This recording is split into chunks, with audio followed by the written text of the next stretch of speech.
आपसे अवश्य ही कोई भूल हुई है। अगर आप उस भूल का प्रायश्चित कर लें तो सब कुछ पहले जैसा ही हो जाएगा। क्योंकि राजा के दरबार में ज्योतिषी हुआ करते थे पहले कि राजा को तुरंत ही अपनी भूल का स्मरण हो आया। अतः मंदिर में जाकर के राजा ने भी सत्यनारायण भगवान से क्षमा मांगी और उनकी पूजा की। पूजा के बाद प्रसाद ग्रहण करने से भी सत्यनारायण भगवान की अनुकंपा से चमत्कार हुआ। राजा का खोया पैर पुनः लौट आया। श्री सत्यनारायण भगवान की अनुकंपा से जीवन के सभी सुखों का भोग करते हुए अंत में राजा मोक्ष को प्राप्त हुआ। श्री सत्यनारायण भगवान की व्रत पूजा को भी मनुष्य कल्याण के लिए उसके सभी दुख चिंताएं नष्ट होती हैं। सभी मनोकामनाओं को प्राप्त कर मनुष्य मोक्ष को प्राप्त कर भोग वैकुंठ धाम हो जाता है। बोलिए सत्यनारायण भगवान की।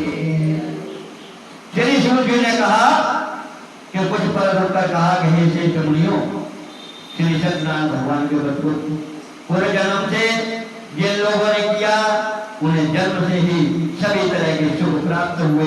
सुख शांति तथा आनंद ब्रह्म ने पुनर्जन्म में सत्यनारायण का विधिवत व्रत किया और जन्म में सुदामा के रूप में भगवान की पूजा करते हुए अंत में मोक्ष को प्राप्त कर वैकुंठ धाम को चला गया। उनका मुख राजा अगले जन्म में राजा दशरथ के रूप में मोक्ष को प्राप्त करके वैकुंठ हो गए। ये वही है, वही राजा।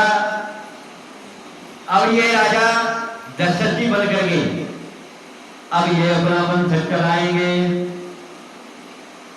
और व्यापारी ने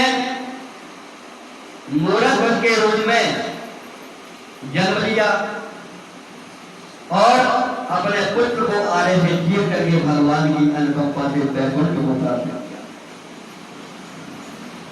राजा तुंगध्वज अपने जन्म में मनु के रूप में जन्म लेकर के सत्कर्म करते हुए मोक्ष को प्राप्त हुए, वैकुंठ धाम को चले गए। हे ऋषि मुनियों, श्री सत्यनारायण भगवान का व्रत और पूजा मनुष्य को सभी चिंताओं से मुक्त करके अंत में मुक्त पाकर मोक्ष प्रदान करता है। बोलिए सत्यनारायण भगवान की जय। श्रीमन्नारायण नारायण नारायण अजमन नारायण नारायण नारायण श्रीमन्नारायण नारायण नारायण जो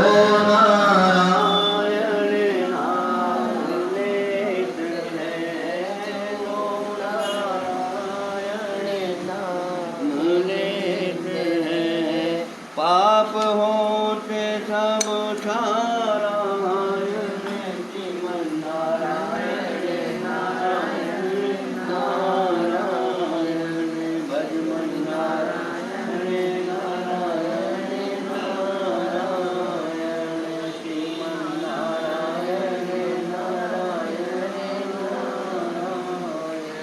ब्रह्मा नारायण विष्णु नारायण ब्रह्मा नारायण विष्णु नारायण दोले नारायण नारायण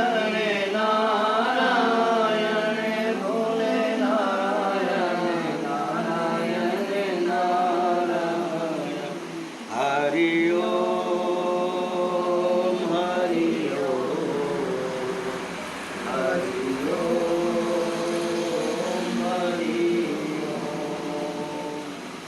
सत्यनारायण भगवान की जय। पंखा बंद कर।